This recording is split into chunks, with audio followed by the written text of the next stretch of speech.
Hi, everyone. I'm excited to be here today to talk to you about some of the miracle stories that are happening right here in our own city, in our own state, every day. My name is Tony Kausha, and the title of our show is Tony's 50,000 Co-incidence Miracles. Please note, this show is not about religion, and we're not trying to change anyone's religion, and we're not trying to get you to join any religion. It's just about miracle stories. I don't know of any religion on the planet that doesn't talk about miracles. That's why religions begin, because they have something that's telling them there's really a God. But we're not going to get into that. We're going to just talk about miracles and leave the decisions about all that up to you. So we don't care what religion you are. We just want to talk about miracles.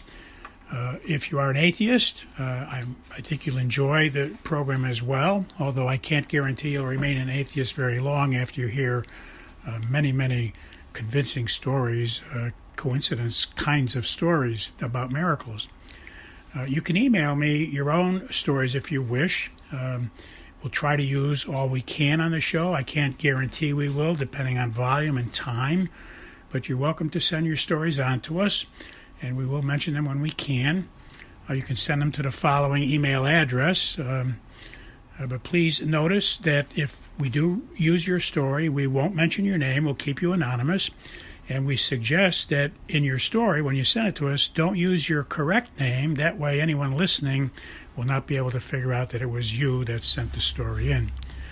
The email address you can send your stories to is very easy to remember. It consists of 2 words and 3 numbers.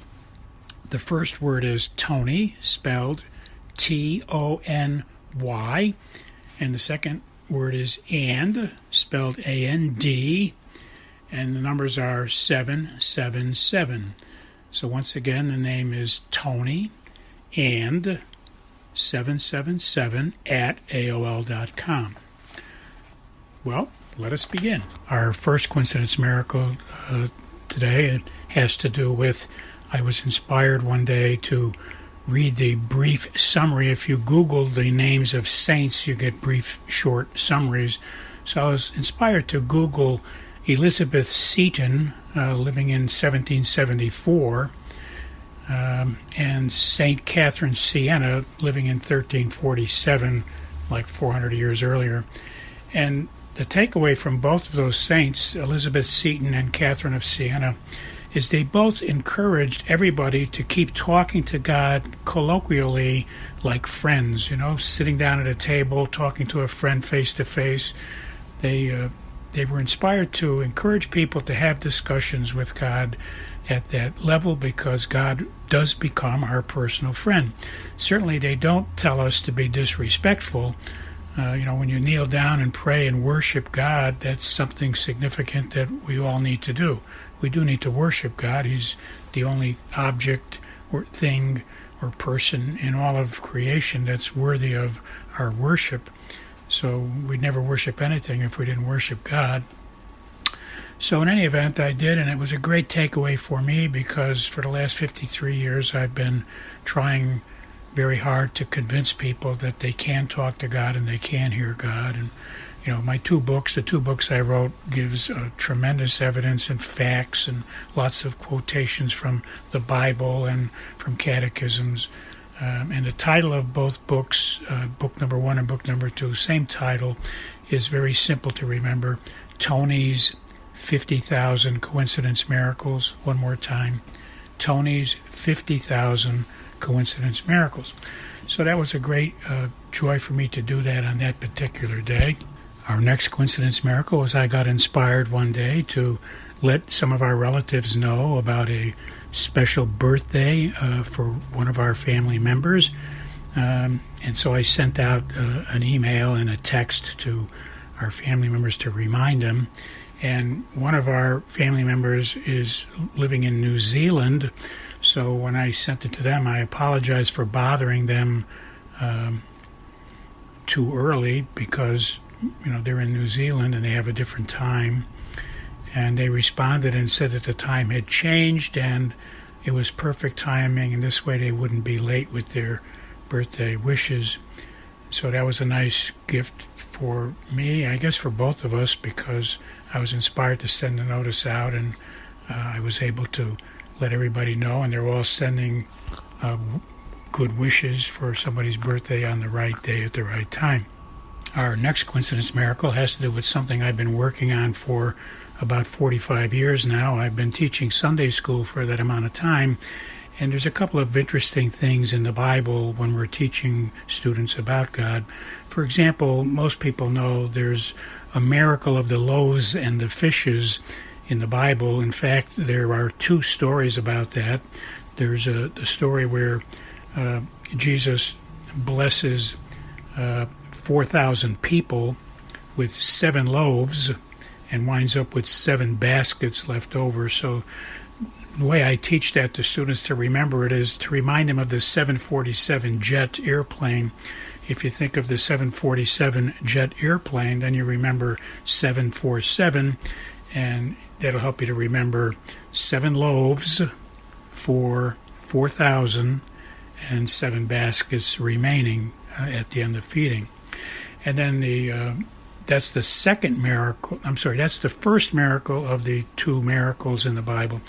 The second miracle about the loaves and the fishes, the way to remember the second one is to remember 5, 5, 12, because in that one it's 5 loaves for the 5,000 and 12 baskets were picked up. So it'll be helpful to you in history to remember there's 2 stories in the Bible about Jesus feeding thousands of people, and that's proof that he was preaching to thousands of people. One day 5,000, another day 4,000, and they were in different parts of the country. So we're presuming that he taught 9,000 in those 2 days. And again, the first one is the higher number, 5, 5, 12. That's 5 loaves for 5,000 with 12 being picked up, baskets. And the second one is 747 jet. It's 7 loaves for 4,000 with picking up 7 baskets at the end. Okay, and I bring this up because, I talk a lot about numbers in my weekly broadcasts and in my books, because for 50 years I've seen how numbers do mean a lot of things. And the Jews, certainly in history, it's a well-known fact that they related to numbers as well. And you can use numbers when you're reading the Bible. I understand. I'm not an expert at it, but, like every 7th verse, something happens. Every 7th chapter, something happens, etc. Every 12th, something. So there's a lot of significance to numbers in the Bible. And this is interesting. These 2 miracles are interesting because why did God get put into the Bible, these numbers? Why did God have one miracle, the first one be 5, 5, 12? Why did he use those numbers, 5, 5, 12, using the number 5 twice?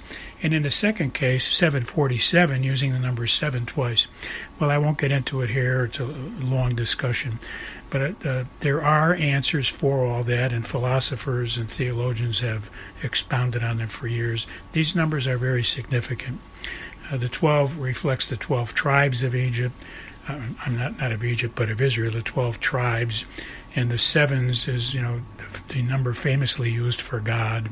And 5 means grace and the presence of God. So anyway, one more time. 5, 5, 12 was the first one, and 747 was the second one. And one other note that might be interesting for you. You remember in the story when Mary and Joseph present the baby Jesus in the temple, when they present the baby, Simeon comes and makes a prophetic comment, which is pretty well known. And then Anna, the prophetess, Anna, comes and the Bible says that she was 84 years old. Now, why did the Bible say that she was 84 years old? Well, again, there's a meaningful in numbers, and what I'll point out to you here is in the 747 multiplication story, 747, the number is cited twice, and in the 5512, the 12 is cited once. And if you multiply 12 times 7, you get 84. So many theologians have postulated and theorized that the 84 is in the Bible for significant meaning, and it's telling us about the 12 and the 7. Okay, so that's just a lot of discussion about things to impress upon you that when people are using numbers to talk about holiness, don't be surprised and dismayed, because there is a study and a science that's been around for, I guess, about 5,000 years now that explains all that. Our next miracle has to do with meditation. One morning, well, I should back up and say, as you probably know, every morning before I get out of bed, before I put my feet on the floor, I ask God to please inspire me and give me ideas all day long so He can have permission to talk to me anytime He wants, because we all have free will, and I've talked about this in the past. We have to give God permission to interrupt us because we have free will. So if we don't talk to Him and He talks to us, He'd be interrupting our day. So I ask Him please, because I love having Him interrupt my day. So I was inspired during the morning to take a few minutes, and I was inspired to think about the fact that God has always been and always will be. And I was thinking about that for quite a while. He always was, He always will be. He had no beginning. Even when I start to think about Him, my mind goes back and travels back in time, because I'm thinking about, well, He's been around since when? And I go back to when the earth was created. He was there, certainly there. And then my mind goes back further in time, before the world was created, and I see nothing but just empty space. And so that's my imagination of meditating on God always was and always will be. And a friend of mine jokes about this. When we think of heavy things like this for a short time, our brain begins to hurt. I haven't had that happen to me yet, but a friend of mine says his brain starts to hurt. So I didn't let that happen. I got to a point where I was comfortable to stop, and I didn't get lost out there in infinite space. But as God often does to me, I mean often, like twice or three times a day, for many, many months now, He'll have me notice that the news is coming up so I can turn the radio on in time for the news. And that's what happened on this particular day. I got inspired, I looked, and it was time for the news. So I turned the radio on, and there was a record playing. And I hope you're listening to this, because it's pretty amazing. I was thinking about how God was, and always will be forever. And the song that was playing, and I was inspired by God to turn the radio on, remember, so that's why this is so special. So God wanted me to turn the radio on, and I did. And here's the song that was playing. Barry Manilow was singing, "I write the songs that make the whole world sing." See if I got more. I've been around forever. One of the lyrics says, "I've been around forever. I write the songs," and I guess it makes lovers cry. I write the songs that makes lovers cry, or young people cry. So the song was like He was singing it to me. He told me to put the radio on, and I wrote the songs that make the whole world sing, and then I hear the lyrics, "I've been around forever." So certainly it made me think, since I just took my mind out of infinite space, that God was talking to me out there in space, and He writes the songs that make the whole world sing. To quote one of my young friends, that was pretty cool, eh?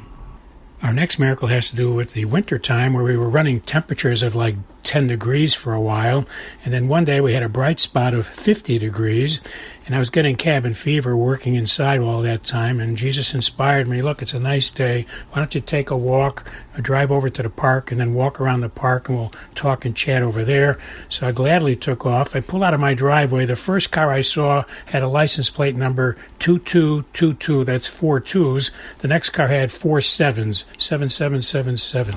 And these were both back-to-back as I pull out of my driveway. Okay, God bless you all. I will talk to you all next week.